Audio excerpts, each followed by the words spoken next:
तो कुल मिलाकर ग्रेविटेशनल पोटेंशियल आपको मैंने पढ़ाया था, ठीक है। चलिए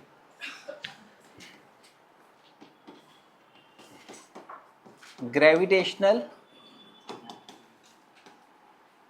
पोटेंशियल पूरे इज्जत से समझना है ना, तभी सब्जेक्ट आपको इज्जत देगा, ठीक है। इज्जत से समझना, ध्यान से समझना। ग्रेविटेशनल पोटेंशियल के लिए मैंने अभी तक आपको जो बताया था कि किसी ग्रेविटेशनल फील्ड में, आवाज नहीं, किसी ग्रेविटेशनल फील्ड में किसी पॉइंट पर ग्रेविटेशनल पोटेंशियल मीन्स क्या, यहां पर अगर एक एम नॉट मास रखा है तो gravitational potential energy stored in M naught divided by M naught. इसका मतलब यह है कि minus of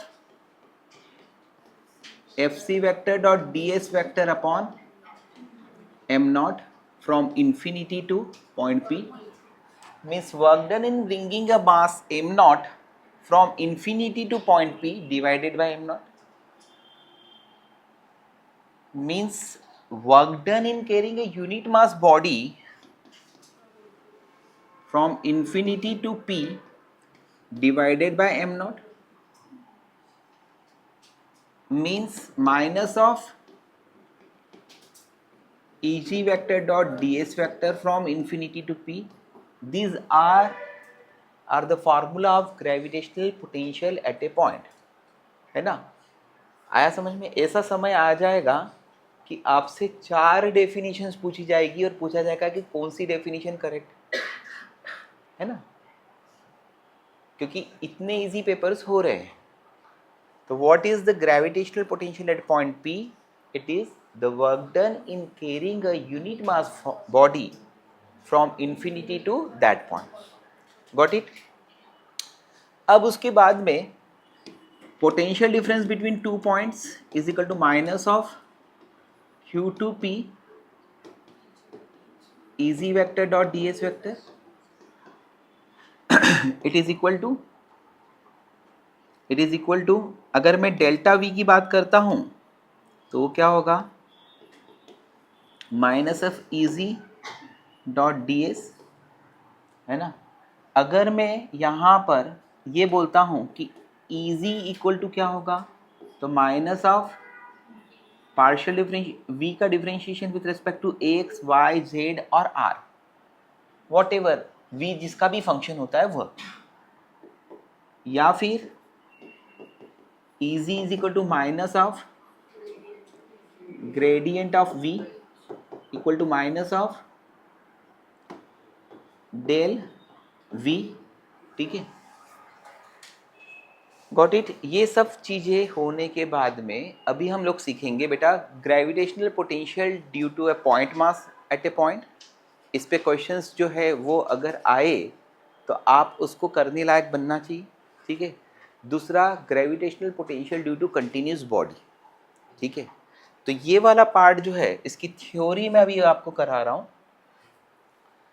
first is the gravitational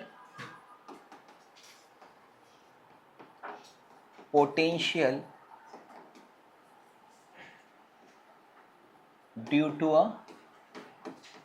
point mass। बहुत इजी कंसेप्ट है।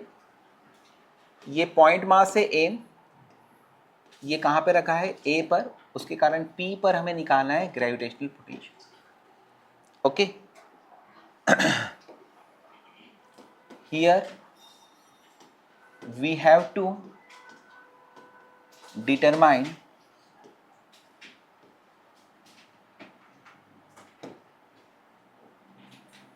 gravitational potential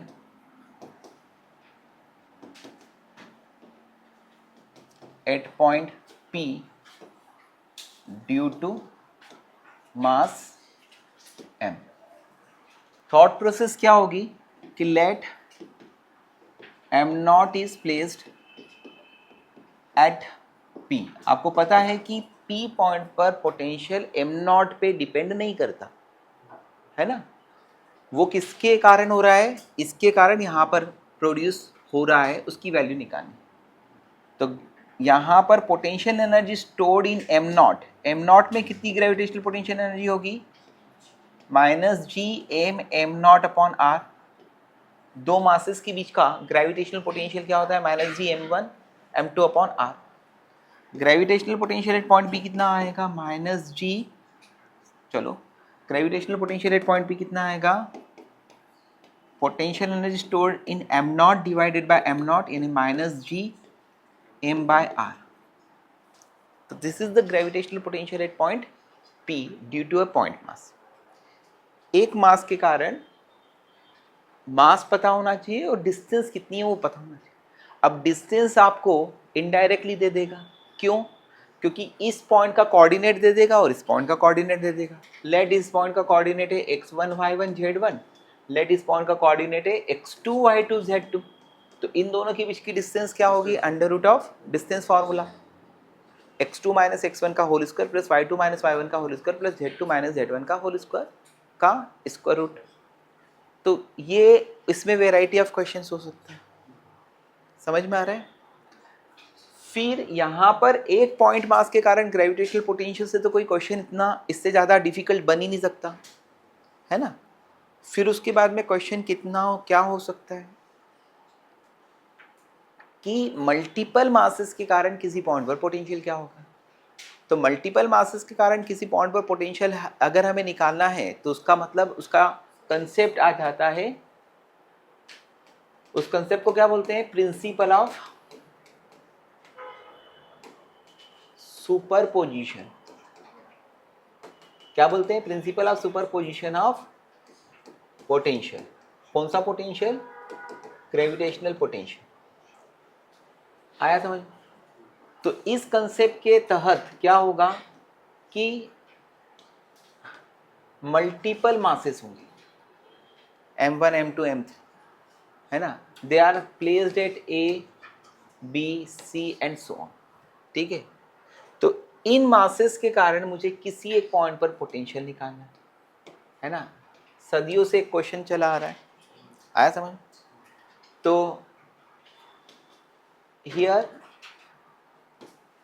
we have to determine what beta, gravitational potential at P due to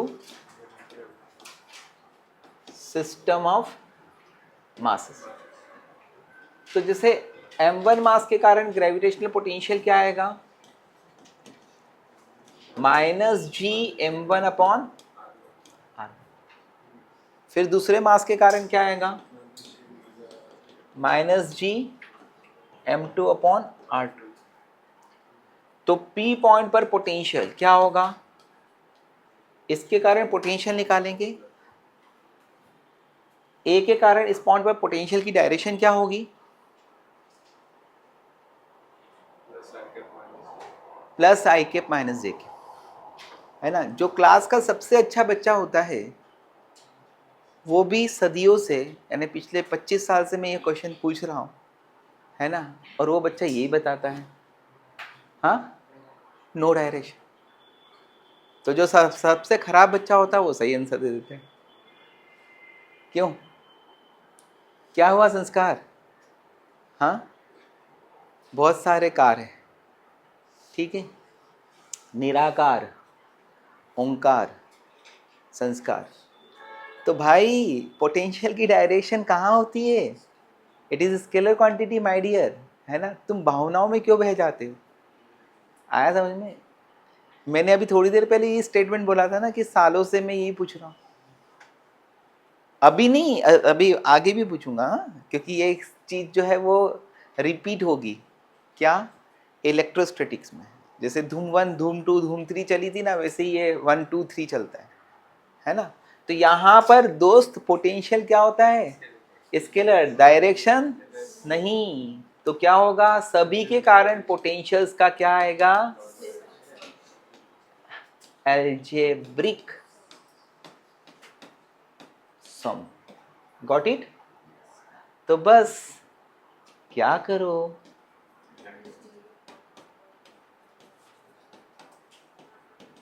got it, ये करते जाओ। ये था gravitational potential at a point due to a mass and दूसरा था system of mass, है ना, एक मास के कारण और एक कई मासों के कारण, है ना। अब इसका तो कंसेप्ट इतना सिंपल है कि इस पे क्वेश्चन आएगा तो आप कैलकुलेशंस कर लो, जी की वैल्यू रख दो, मास की वैल्यू रख दो, डिस्टेंस की वैल्यू रख दो और सॉल्व कर लो और उसका एडिशन सब्ट्रैक्शन कर लो। उसमें भी अगर तुम नहीं कर पाओगे तो गड़बड़ होगी।